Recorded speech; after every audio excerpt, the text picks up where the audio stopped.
Voltamos. Terceiro vídeo curtinho sobre ação penal. Apresentávamos um tema que são as condições da ação. É mais ou menos o seguinte: existe o direito de ação. Para você deflagrar o direito de para você deflagrar a ação penal, você tem que exercer o direito de ação. Então você tem um direito de ação. Mas para que esse direito seja exercido, tem que ser preenchidas algumas condições. Um exemplo muito esdrúxulo, como eu coloquei aí, exemplo do vinho. Imagine que eu comprei uma garrafa de vinho.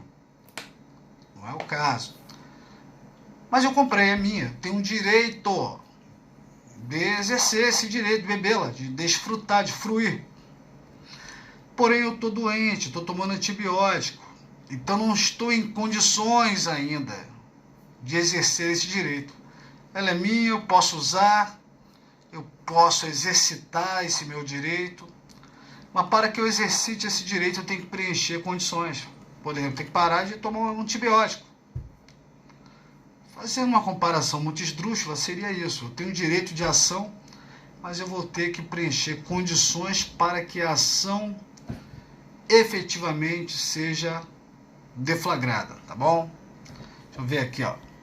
No próximo slide, teoria da asserção, novidade do CPC e repercussões, mas aí é muito aprofundado, vamos deixar para um segundo momento. Vamos entender o seguinte: o juiz, quando ele tiver a sua jurisdição provocada, a partir do momento que o MP demandar em juízo, acusar, formalizar a acusação, vai estar provocando a jurisdição. O juiz vai analisar: será que esse cidadão, no caso o promotor, ou a vítima, sua ação penal privada, será que eles preencheram as condições? Porque o artigo 395 do CPP, ele traz algumas causas de rejeição da peça acusatória. Está lá no artigo 395. A denúncia ou a queixa será rejeitada. No inciso 1, está lá, quando for inepta. Matéria mais para frente, inépcia da peça acusatória. Inciso 2, quando faltar pressuposto processual ou quando faltar condição da ação. Inciso 3, quando faltar justa causa. Mas o que nos interessa é o que está focalizado aí no nosso slide.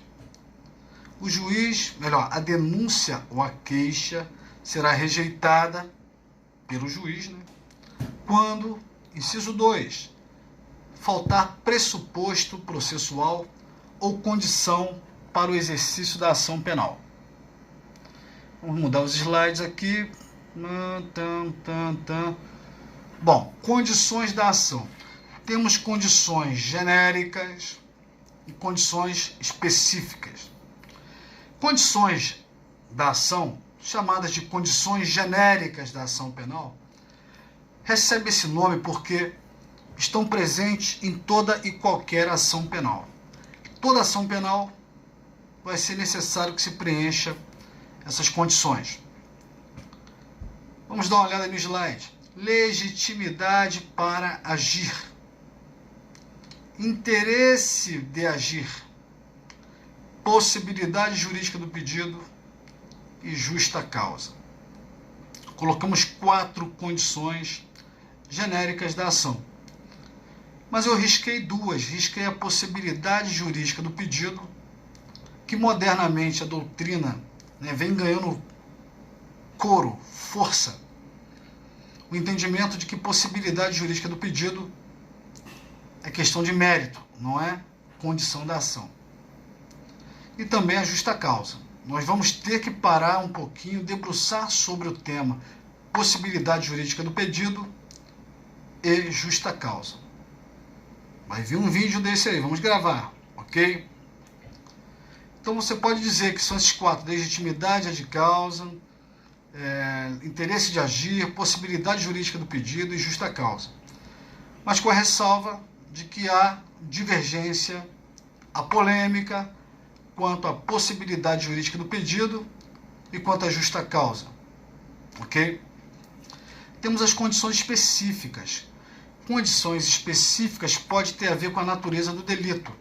Aí no slide está colocando apenas em algumas situações. Por exemplo, quando não tiver relação com a natureza do delito. Exemplo, crimes sexuais. Em regra. Isso está defasado. Um exemplo, estupro até 2018, até setembro de 2018, era um crime de ação penal pública condicionada à representação. Ou seja, dependia dessa condição específica. Qual? Que o Estado, antes de agir, conseguisse uma autorização da vítima.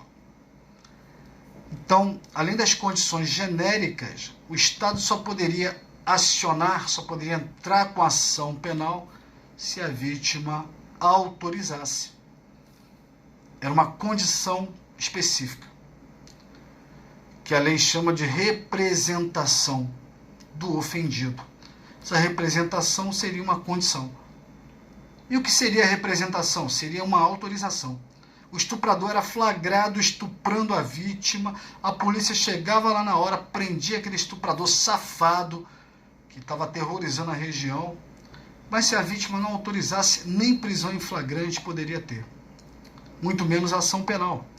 Então, nos crimes sexuais, a regra era só poder agir, só poder ser iniciada uma ação penal se a vítima concordasse. Mas isso mudou em setembro de 2018. Se eu não me engano, a Lei 13.780. Foi em setembro de 2018. A lei depois eu confirmo, tá, gente? Lá na frente eu vou confirmar se é esse número mesmo. De qualquer maneira, essa informação que está no slide é antiga. Eu deixei aí para chamar a atenção, para lembrar de falar. Que crimes sexuais, a regra hoje, desde setembro de 2018, é não depender mais de representação da vítima. Não existe mais essa condição específica. Ok? Mas alguns crimes, como ameaça, está lá no artigo 147, parágrafo único. Prometer causar um mal injusto e grave à vítima. Parágrafo único. Esse crime somente se procede mediante representação. Ou seja, o Estado não pode agir se a vítima não autorizar. É uma condição específica. Específica para o crime de ameaça. Outros crimes, como roubo, estupro, como eu acabei de falar, furto, homicídio, estelionato, entre aspas, você não precisa da vontade da vítima. Pode agir, pode entrar com ação penal. No que tange ao estelionato, a lei anticrime, a lei 13.964, mudou a disciplina. Não dependia de vontade da vítima. Agora depende. Então estou falando do estelionato porque não havia essa condição específica. O Estado, para agir contra o estelionatário, não precisava de concordância da vítima. Mas desde 23 de janeiro de 2020, quando entrou em vigor a lei conhecida como Lei Anticrime, que aprovou o chamado pacote anticrime, aí passou a exigir essa condição específica. Então, dependendo do crime, além das condições genéricas, o legislador, tem que ser o legislador, não é delegado, não é promotor, não é juiz, é o legislador, vai exigir uma condição específica. Ok? Um abraço, até o próximo vídeo. Acompanhe nós aí.